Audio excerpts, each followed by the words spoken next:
Hello class 12 बच्चों, आज आपको समाजशास्त्र में हम अपना नया लेसन प्रारंभ करेंगे। सामाजिक आंदोलन। तो सामाजिक आंदोलन जो है यह क्यों होता है? तो ये तो हम सभी लोग जानते हैं कि किसी भी कार्य की दशाएं जो हैं वह नियमित और निश्चित होती हैं और सभी लोग अपने कार्यों को भली प्रकार से किया करते हैं और उस कार्य को करने में सबकी जो मजदूरी होती है वह भी निर्धारित होती है। जैसे समान कार्यों में चाहे महिला हो या पुरुष हो, सबकी मजदूरी समान मिलती है। और कभी ऐसा होता है कि जब व्यवस्था में किसी व्यवस्था को जब लागू किया जाता है तो उस व्यवस्था को लागू करना जो है बहुत ही सरल कार्य नहीं है। तो उस व्यवस्था को हम ठीक प्रकार से लागू करें और वह सुचारू रूप से हमारी व्यवस्था चलती रहे। तो जब वह व्यवस्था लागू की जाती है और सुचारू रूप से नहीं चल पाती है तो उसमें समय समय पर क्या होते हैं, आंदोलन और संघर्ष हुआ करते हैं। तो ये जो आंदोलन जो हैं यह कई प्रकार के होते हैं और कई क्षेत्रों में कई प्रकार के आंदोलनों को करते हैं लोग। आंदोलनों में परिवर्तन भी हुआ करता है और जब आंदोलन हुआ करते हैं तो उस आंदोलन में ये देखा जाता है कि आंदोलन सार्वजनिक भी होते हैं, सामाजिक भी होते हैं, आर्थिक होते हैं। कई तरह के आंदोलनों को लोग किया करते हैं। तालाबंदी करके आंदोलन कर दिया जाता है। तो अपने जीवन में व्यक्ति जो है वह ऐसे कार्य जो हैं जिन्हें वह सहज स्वभाव से स्वीकार नहीं करता और उनको प्राप्त नहीं कर पाता है, तो उसके लिए वह लोगों से चर्चा करता है और उस चर्चा करने पर जब कई लोग एक साथ इकट्ठे हो जाते हैं तो वह आंदोलन का रूप धारण कर लेता है। किसी भी अपनी बात को मनवाने के लिए लोग आंदोलन किया करते हैं। सामाजिक क्षेत्रों में भी तो हमने ये देखा है कि 19वीं शताब्दी में आप देखिए कि अनेक जो हैं 19वीं शताब्दी में अनेक समाज सुधारक आंदोलन हुए और उन्हीं आंदोलनों से सामाजिक बुराइयों का अंत भी हुआ है। जैसे सती प्रथा था, दहेज प्रथा हुआ, बाल विवाह हुआ, विधवा पुनर्विवाह को लेकर के कई आंदोलन जो हैं लोगों ने किए और उन बुराइयों को धीरे धीरे समाप्त कर दिया गया। और ये आंदोलन जो है इससे उपनिवेशवाद का भी अंत हुआ है। तो ये देखा गया कि 1950 और 1960 के दशक में अमेरिका में अनेक नागरिक अधिकार आंदोलन हुए थे। इसी तरह से कई आंदोलन जो हैं वह हुए हैं जिनको आगे चल कर के इसमें विस्तार से हम लोग उसकी जानकारी प्राप्त करेंगे। तो अब हम लोग देखते हैं कि पहला जो है आंदोलन हम लोग देखेंगे कि इसमें हमारा पहला पॉइंट है सामाजिक आंदोलन।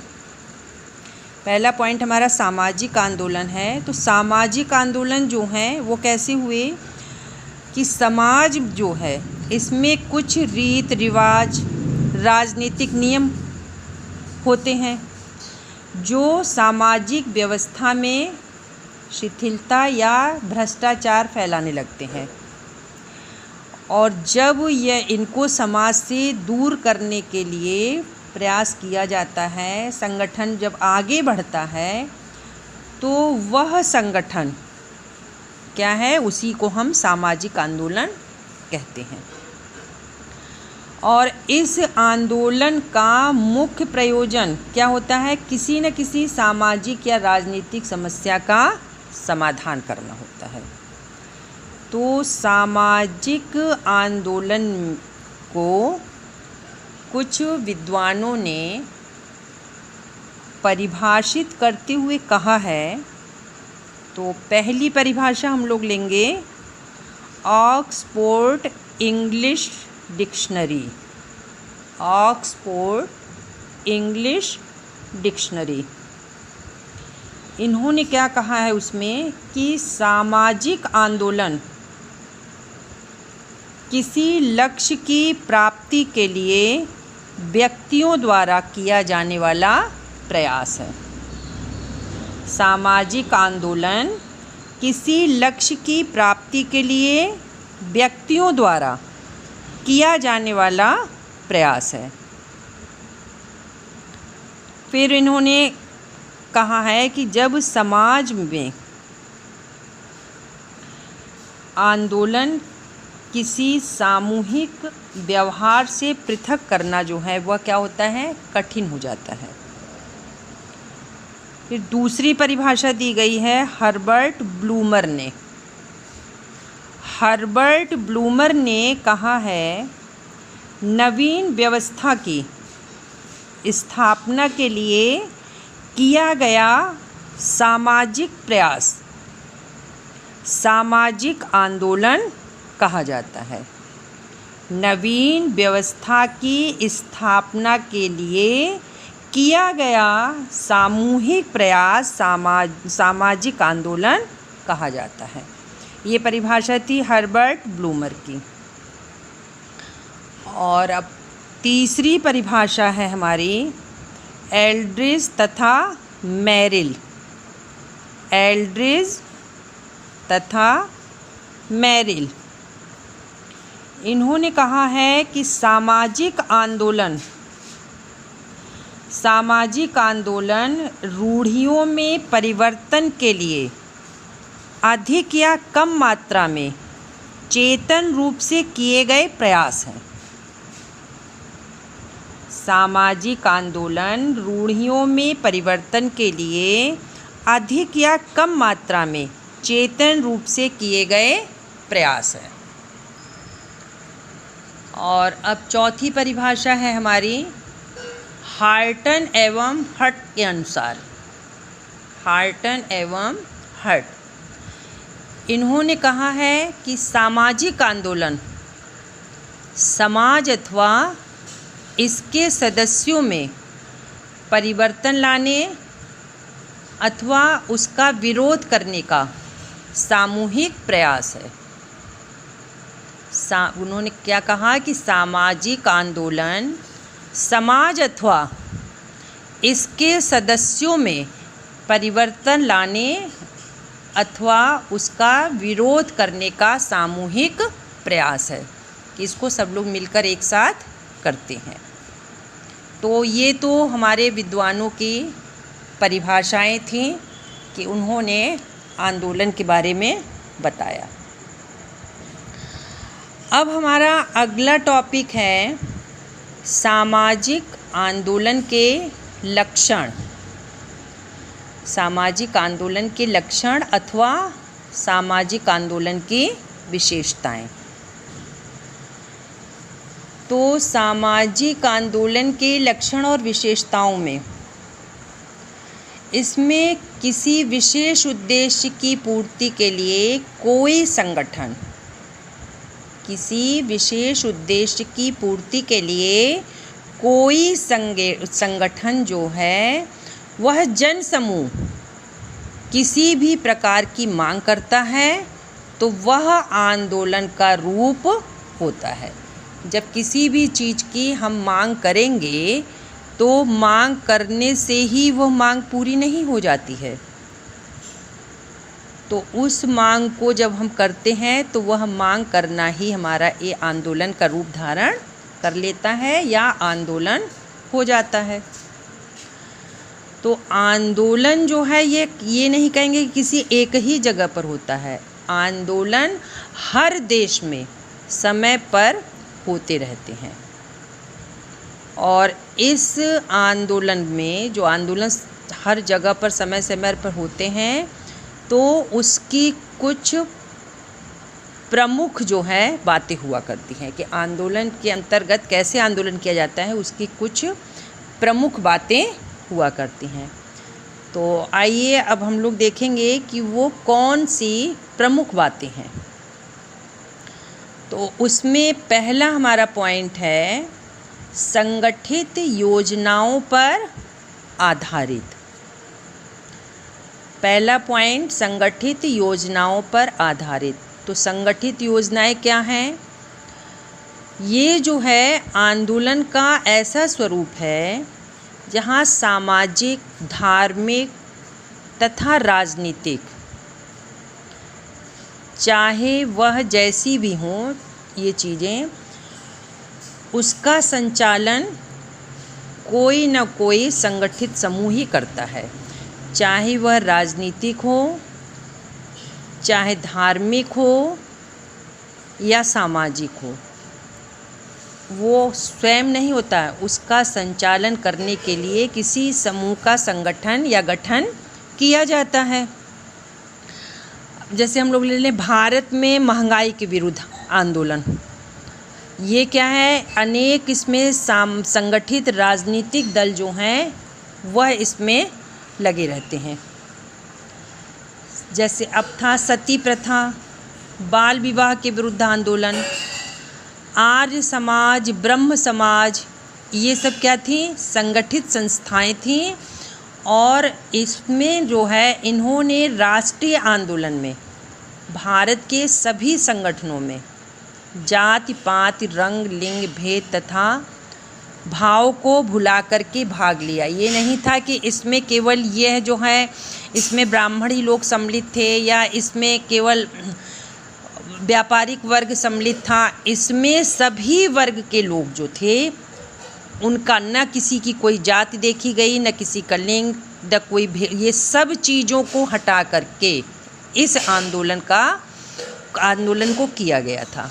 तो इसमें क्या था, इसकी संगठन जो है इसकी योजना पहले से बनाई गई, क्योंकि हर संगठन का संचालन जो है कोई न कोई समूह, जन समूह जिसमें व्यक्ति होते हैं वही लोग करते हैं। तो इस आंदोलन के लिए भी सभी जाति के लोग इसमें सम्मिलित थे और यह पहले से इसकी योजना बनाई गई है, तब यह आंदोलन प्रारंभ किया गया। अब दूसरा है हमारा किसी धार्मिक या राजनीतिक संगठन का आश्रय। किसी धार्मिक या राजनीतिक संगठन का आश्रय। तो इसमें क्या है कि यह आंदोलन का वह रूप कहेंगे हम, यह आंदोलन का वह रूप है जिसमें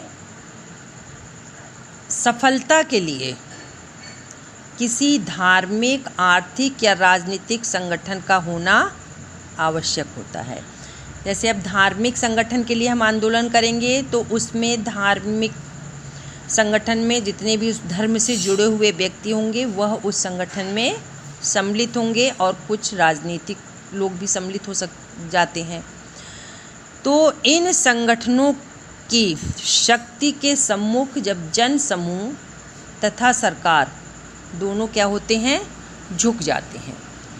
जहाँ पर एकता रहेगी, कहा जाता है कि एकता में इतनी बड़ी ताकत होती है कि अगर एक साथ मिल करके हम लोग किसी चीज़ के लिए आवाज़ उठाते हैं या आंदोलन करते हैं तो उसके सामने जन समूह और सरकार दोनों क्या होते हैं, झुक जाते हैं। तो ये तो हो गया हमारा किसी धार्मिक या राजनीतिक संगठन का आश्रय। अब तीसरा हमारा है लोकमत को प्रभावित करने का प्रयास। लोकमत को प्रभावित करने के प्रयास से इसमें क्या है, इस आंदोलन का उद्देश्य जो होता है इसमें कुरीतियों या कानून के विरुद्ध जनता का ध्यान क्या है, आकर्षित करके एक जनमत तैयार किया जाता है। जो कुरीतियाँ होती हैं और कानून, उनके विरुद्ध जो है जनता का ध्यान क्या किया जाएगा, जनमत द्वारा जनता का ध्यान आकर्षित किया जाएगा। और जब जनता का ध्यान आकर्षित किया जाएगा तो तब उस जनमत का क्या होगा, निर्माण होगा। और जब जनमत का निर्माण हो जाएगा तो समाज के जो विरोधी वर्ग कानून या प्रथा को समाप्त क्या करते हैं, कर दिया जाता है। तो इस उद्देश्य से इसमें क्या है, इसमें समाचार पत्र, रेडियो, टेलीविज़न, संदेह वाहन के साधनों का प्रयोग किया जाता है। उसमें पेपर में निकलवा दिया जाएगा, रेडियो पे कर दिया, अब तो मोबाइल आपका चल रहा है, मोबाइल पे संदेश दे दिया जाता है। तो इस तरह से इस आंदोलन का रूप जो है वो बनता है। फिर चौथा है प्रबुद्ध व्यक्तियों का नेतृत्व। और प्रबुद्ध व्यक्तियों के नेतृत्व से क्या है कि कोई भी जो प्रबुद्ध व्यक्ति नेतृत्व करता है इसका, तो इस नेतृत्व का कार्य जो है क्या है कि व्यक्तियों का समूह जो है वो करता है। जैसे भारत में क्या था, भारत में जब आंदोलन चला था तो ये महर्षि शुद्धि आंदोलन जब चला था तो इसमें महर्षि दयानंद सरस्वती जी ने ये आंदोलन किया था। और इसमें समाज सुधार आंदोलन जो है ये किसने किया, महात्मा गांधी के नेतृत्व में हुआ था। और राष्ट्रीय आंदोलन अखिल भारतीय परिषद कांग्रेस के नेतृत्व में किया गया था। तो इसमें जो है कोई भी जो प्रबुद्ध व्यक्ति होता है उसी के नेतृत्व में यह आंदोलन किया जाता है। फिर पांचवा है विशेष उद्देश्यों की पूर्ति। तो विशेष उद्देश्य जो होते हैं, आंदोलन जब भी प्रारंभ होता है उसका कोई न कोई एक निश्चित उद्देश्य अवश्य होता है। बिना उद्देश्य के आंदोलन जो है वो नहीं किया जाता है। तो प्रत्येक आंदोलन का क्या है, कोई न कोई निश्चित उद्देश्य होता है और उसकी पूर्ति करने के लिए कोई कार्यक्रम प्रस्तुत करना है यदि, तो उस उद्देश्य को स्पष्ट रूप से जनता के सामने रखना अनिवार्य होता है। यदि जनता के सामने उस उद्देश्य को नहीं रखा जाएगा तो जनता का समर्थन हमको नहीं मिलेगा और जनता उसके प्रति उदासीन भी, जब जनता के सामने रखा तो जनता उसके प्रति उदासीन रहेगी। तो कोई भी आंदोलन प्रारंभ करने का कोई न कोई एक निश्चित उद्देश्य अवश्य होता है। बिना उद्देश्य के कोई आंदोलन प्रारंभ नहीं किया जाता है। फिर छठवां है हमारा आंदोलन की प्रकृति। अब इसमें है कि आंदोलन की प्रकृति जो है ये कैसी होती है, तो आंदोलन जो है वो तो संगठित होता है और जिस क्षेत्र में होता है वहाँ जो है सभी साथ होते हैं, तभी वो आंदोलन वहाँ आरंभ होता है। लेकिन आंदोलन शीघ्र क्या है, ये शीघ्र समाप्त भी नहीं होता, क्योंकि उसमें इतने लोग धीरे धीरे अगर एक एक लोग हटते हैं तब भी आंदोलन काफ़ी लंबे समय तक चलता है। तो आंदोलनकर्ताओं की जो है सहानुभूति दूसरे क्षेत्र या वर्गों के संगठनों में ये आंदोलन फैलाया जाता है। तो अन्य संगठन जो होते हैं आंदोलन में सक्रिय जो नहीं आ पाते हैं, भाग नहीं ले पाते हैं, तो उनकी सहानुभूति का भी प्रदर्शन किया जाता है और प्रत्यक्ष रूप से आंदोलनकर्ताओं को सहायता करने में लगाया जाता है, तब जो है ये आंदोलन प्रारंभ होगा। फिर सातवां है भावुकता पर आधारित। भावुकता पर आधारित जो है यह आंदोलन जो है क्या है, एक मनोवैज्ञानिक प्रक्रिया है। भावुकता पर आधारित आंदोलन जो है यह मनोवैज्ञानिक प्रक्रिया है। इसमें कुशल नेतृत्व की आवश्यकता पड़ती है। यदि नेता अपने प्रभाव या वाक्पटुता से जनता के विचारों में भावुकता का संचार करने में सफल हो जाता है, तो वह आंदोलन क्या है, एक होता है। कि जो वो इसका नेता होगा, जो इसका नेतृत्व कर रहा होगा, अगर वह अपनी बात, देखते हैं आप लोग कि जब भी कोई नेता या कोई भाषण देता है, कुछ करते हैं, तो उनकी आंखों से आंसू भी निकलने लग जाते हैं कि जनता उसको देखकर क्या होती है, प्रभावित होती है और उनके साथ उस आंदोलन में पूर्ण भूमिका निभाना प्रारंभ कर देती है। तो व्यक्ति किसी आंदोलन के प्रति जितने अधिक भावात्मक रूप से जुड़े हुए होंगे, उतना ही आंदोलन संगठित होगा। तो नेतृत्व करने वाले को इस तरह का हो कि वह अपनी वाक्पटुता की वजह से लोगों को अपनी ओर आकर्षित कर ले और उसके साथ लोग मिलकर के उस आंदोलन को सक्रिय बना सकें। और फिर अगला पॉइंट है हमारा, प्रदर्शनों व नारों पर जोर। जब भी कोई आंदोलन किया जाता है तो उसका कोई एक नारा होता है कि किस तरीके से उसको प्रदर्शित किया जाए कि लोगों के ऊपर प्रभाव पड़े और हमारी मांगें पूरी हो सकें। तो ये जो आंदोलन का रूप जब संगठित तथा नियोजित हो जाता है, तो उसका केंद्रीय संचालन मंडल जो होता है, वह मंडल जो है आंदोलन के कार्यकर्ताओं को क्या करता है, निर्देश देता है। जितने लोग उसमें कार्य करते हैं उनको निर्देश दिया जाता है कि आंदोलनकर्ता इधर उधर क्या हों, चारों तरफ बिखरे हुए हों और जन समूह को प्रभावित करके जुलूस निकालें। अपनी मांगों को कपड़े या गत्ते के बैनर बना लेते हैं, उस पर लिख लेते हैं ताकि सभी लोगों को उस आंदोलन का उद्देश्य जो है वह मालूम हो जाए। और फिर उसमें कोई ना कोई एक नारा भी उनका अवश्य होता है जो ज़ोर ज़ोर से एक लोग बोलेंगे और फिर पूरी जितनी भी जनता उनके साथ होगी वह उस नारे को दोहराती है। तो इससे क्या है कि जनता में भावुकता का संचार हो या जनता उत्तेजित हो जाती है। फिर अगला है हमारा अहिंसात्मक साधनों पर बल। तो अहिंसात्मक साधनों पे बल से हमारा मतलब है कि आंदोलनकर्ता जो है अहिंसात्मक साधनों का भी प्रयोग करते हैं। अहिंसात्मक साधनों के प्रयोग में क्या है कि अगर कोई विपरीत बोलता है तो वहाँ पे लाठी चलाने लगते हैं, गोला बारूद फेंकने लगते हैं। तो इस तरह का जो है अहिंसात्मक साधनों का भी वो लोग प्रयोग करते हैं। और अपने प्रयास में समाचार पत्र, रेडियो, भाषण, इन सब के द्वारा उसका प्रचार भी करते हैं। से लोकसभा को अपने पक्ष में करने का पूरा प्रयास वो करते हैं।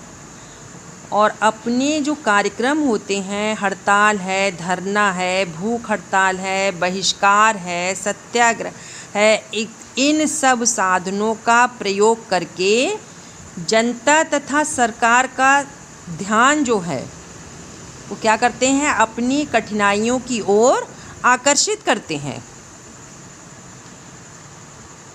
फिर उनका ये भी अर्थ होता है कि आंदोलन हिंसात्मक न हो, लेकिन फिर भी कभी कभी आंदोलन जो है वह हिंसा का सहारा लेता है।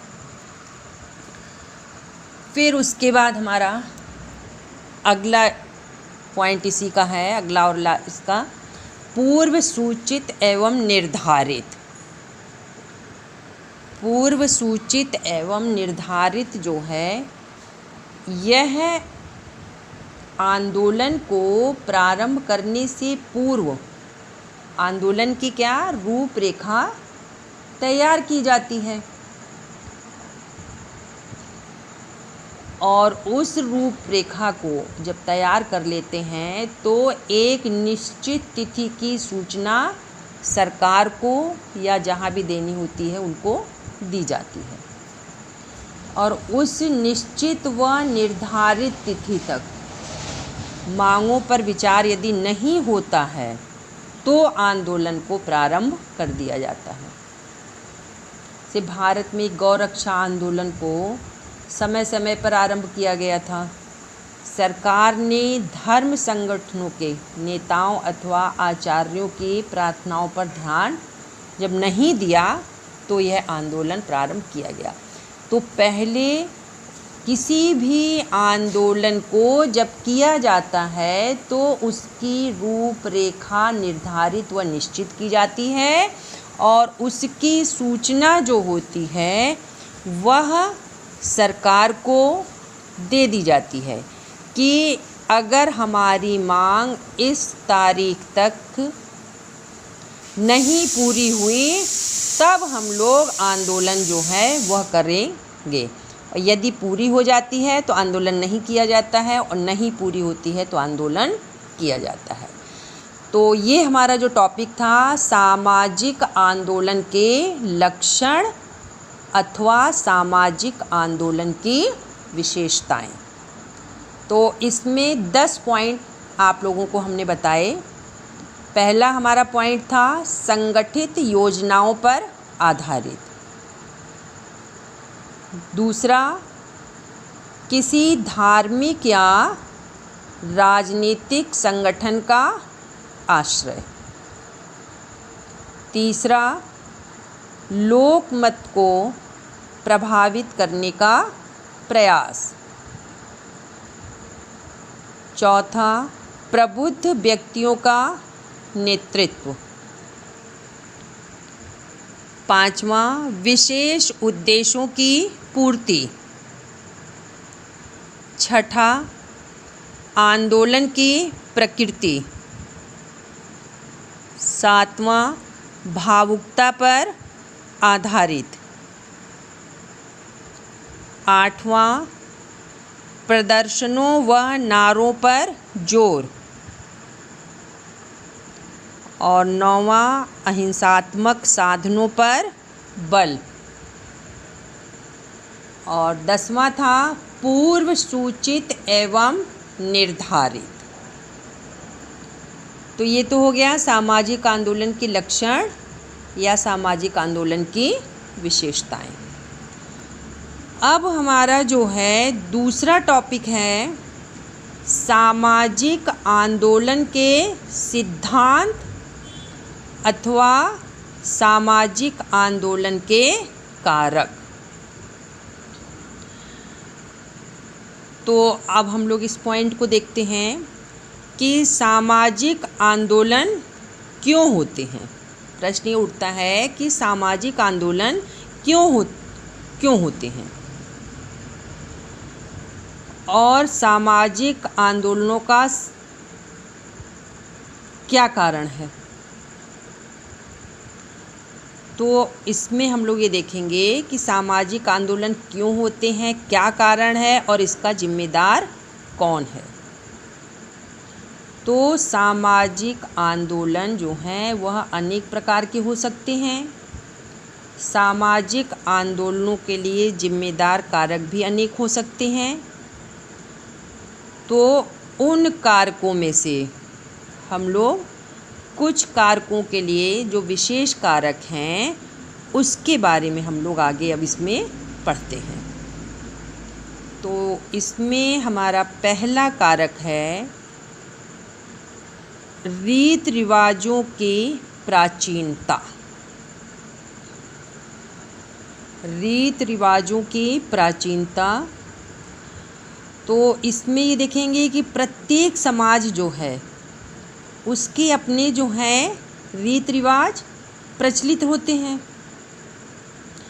लेकिन कुछ समाज जो हैं वो गतिशील होता है, जिसके रीति रिवाज समाज के अनुसार गतिशील नहीं होते और वह प्राचीनता से ही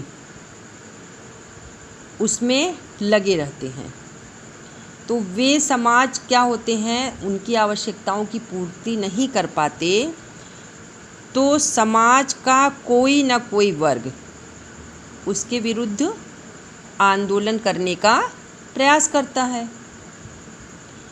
तो उन रीति रिवाजों को परिवर्तित करके समाज के अनुकूल बनाया जा सके और समाज प्रगतिशील बन सके।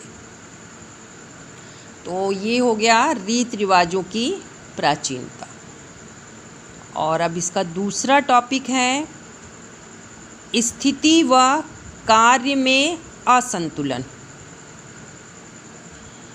स्थिति और कार्य के असंतुलन से तात्पर्य है कि प्रत्येक व्यक्ति जो है वह अपनी योग्यता व क्षमता के अनुसार समाज में अपना स्थान चाहता है और वह उसी के अनुरूप कार्य भी करता है, किंतु जब उसका पद या उसकी स्थिति जो है वह कार्य में असंतुलन पैदा हो जाता है, तो समाज में क्या होता है, असंतोष की भावना उत्पन्न होती है।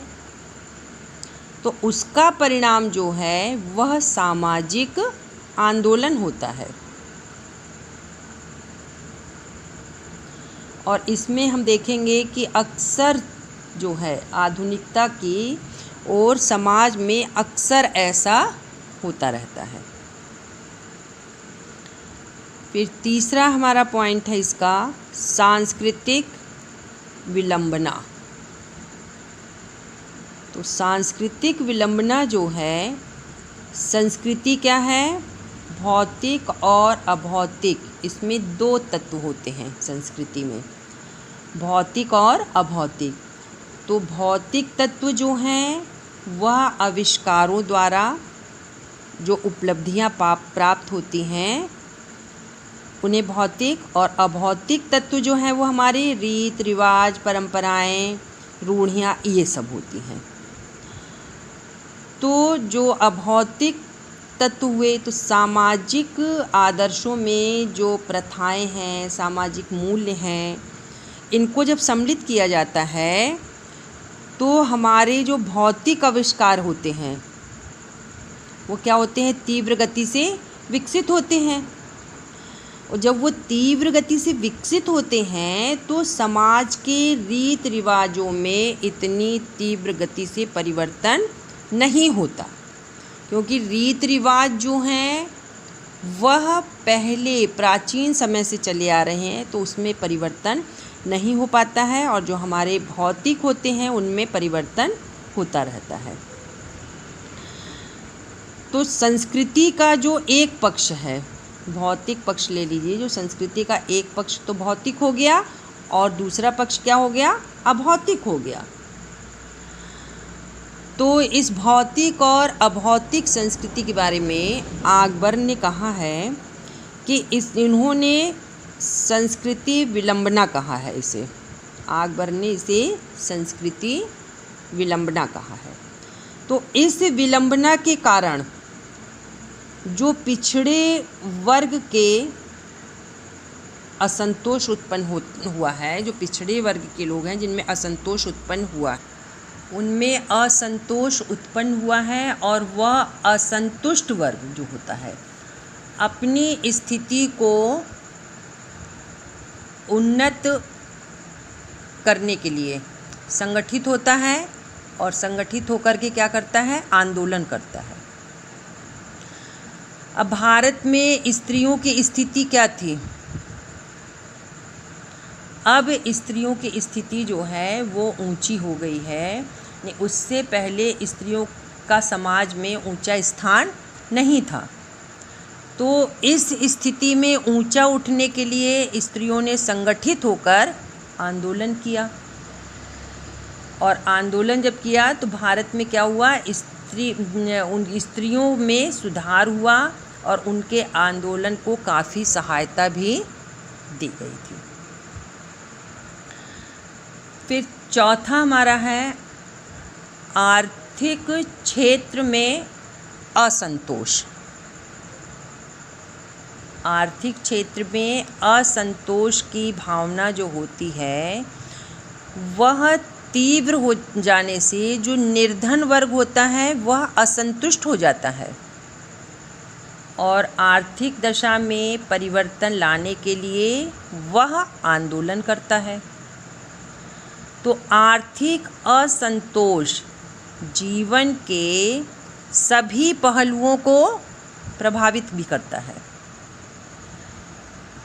अब यहाँ पे देखेंगे कि भारत में जो श्रमिकों तथा स्त्रियों की आर्थिक दशा खराब जो थी, तो उन्होंने अपनी स्थिति में सुधार लाने के लिए विभिन्न प्रकार के आंदोलन किए थे, तब जा कर के उनकी स्थिति में थोड़ा सुधार हो पाया। फिर अगला है हमारा इसी का शिक्षा द्वारा भौतिकवाद। शिक्षा द्वारा भौतिकवाद जो है, इसमें आंदोलन की गति उन्हीं स्थानों पर तीव्र होगी जिन स्थानों पर शिक्षित समाज होगा।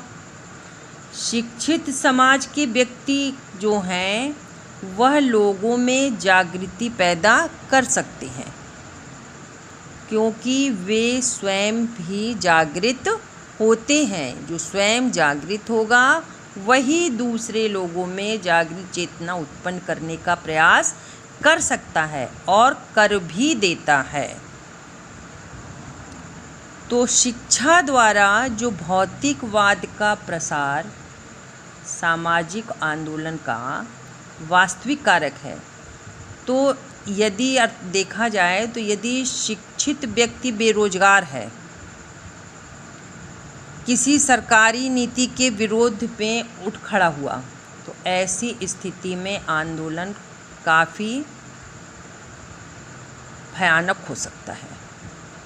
कि अगर शिक्षित व्यक्ति बेरोजगार है, उसको रोजगार नहीं मिल रहा है, और किसी अशिक्षित व्यक्ति को या उससे कम योग्यता रखने वाले व्यक्ति को रोजगार मिलता है, तो वह आंदोलन का रूप धारण कर लेता है और अपने साथ जितने भी उसके साथ शिक्षित लोग होंगे वह उसका साथ देने के लिए तैयार हो जाते हैं।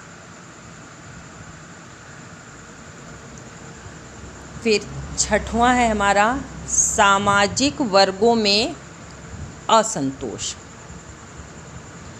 सामाजिक वर्गों में असंतोष का मतलब है कि जो समाज के विभिन्न वर्ग हैं, तो उन वर्गों में आयु है, स्थिति है, लिंग है, धर्म है, शिक्षा है, इनके आधार पर उनको विभाजित किया जाता है और सभी प्रकार पर निर्मित वर्गों में असंतोष की भावना जो है वह पनपने लगती है। तो स्त्रियों को, जैसी स्त्रियों को पुरुष के आगे नहीं बढ़ने दिया जाता है, नवयुवकों को वयोवृद्ध द्वारा रोक दिया जाता है, धनी के द्वारा निर्धनों को सताया जाता है। तो इस प्रकार सामाजिक वर्गों में भी असंतोष जो है वह विकसित होता है। तो इस असंतोष से आंदोलन को क्या होता है, प्रोत्साहन मिलता है। आंदोलन को प्रोत्साहन मिलता है। और इसमें हमारे और पॉइंट हैं। फिर है हमारा इसका अगला पॉइंट है, इसमें सामाजिक संस्थाओं के कार्यों में परिवर्तन। सामाजिक संस्थाओं के कार्यों में परिवर्तन। तो सामाजिक संस्थाओं के जो कार्य हैं यह समाज व संस्कृति द्वारा निर्धारित होते हैं, किंतु जब इन संस्थाओं के कार्यों में परिवर्तन होता है और उनके कार्यों को दूसरी संस्थाएं ग्रहण कर लेती हैं तो कई बार अनिश्चितता की स्थिति विकसित हो जाती है, जिससे सामाजिक आंदोलन की स्थिति उत्पन्न हो जाती है। तो आज हमने आप लोगों को इसमें सामाजिक आंदोलन में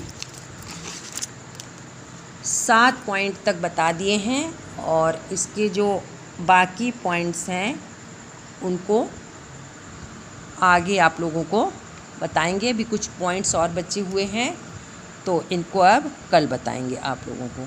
तो आज इसमें 7 पॉइंट्स में हमारा लास्ट पॉइंट हमने इसमें पढ़ा था सामाजिक संस्थाओं के कार्यों में परिवर्तन। फिर उसके बाद हमारा पॉइंट अगला 8वां है सामाजिक मूल्यों के प्रति उदासीनता, विभिन्न संस्कृतियों से संपर्क, विदेशों में भ्रमण की सुविधा, प्रौद्योगिकी का प्रभाव, यातायात व संदेह वाहन के साधनों के विकास, प्रबुद्ध व्यक्तियों द्वारा कुरीतियों का विरोध, जातीय आधार पर संगठनों का निर्माण और स्त्री जगत के प्रति उदासीनता। तो इसको जो है अब ये कुछ पॉइंट्स इसके बचे हुए हैं तो उन पॉइंट्स को हम लोग कल उसके बारे में चर्चा करेंगे। और आप लोगों से लास्ट में फिर यही कह रहे हैं बच्चों कि बहुत ही शीघ्र आप लोगों का परीक्षा फॉर्म भरा जाएगा, तो इसलिए कक्षा 12 और कक्षा 10 की सभी छात्राएं कॉलेज जा कर के अपना प्रवेश ले लें और ऑनलाइन क्लासें अपनी प्रारंभ कर दें। हमने आप लोगों को पहले भी बताया था और फिर कह रहे हैं कि कोई भी बच्चा अगर प्रवेश नहीं लेगा तो वह बोर्ड परीक्षा से वंचित रह जाएगा। तो इसलिए बच्चों आप लोग अतिशीघ्र प्रवेश ले लें और उसके पश्चात आपके पास पड़ोस में जो लोग भी हों क्लास 6 से लेकर के 11th तक एडमिशन हो रहा है। 11th में एडमिशन के लिए यदि अभी मार्कशीट बोर्ड द्वारा नहीं भेजी गई है तो आप लोग नेट से अपनी मार्कशीट को निकाल करके और उस आधार पर आकर के 11th में भी एडमिशन ले लीजिए और जिससे कक्षा 11 की भी क्लासें जो हैं वह ऑनलाइन सुचारू रूप से चलाई जा सकें। तो आज के लिए बच्चों मैं सुषमा श्रीवास्तव अपनी वाणी को यहीं पर विराम देती हूँ और इसके आगे हम लोग अब कल पढ़ेंगे। हमारा लेसन प्रारंभ हुआ था सामाजिक आंदोलन, इसको हम लोग अब आगे कल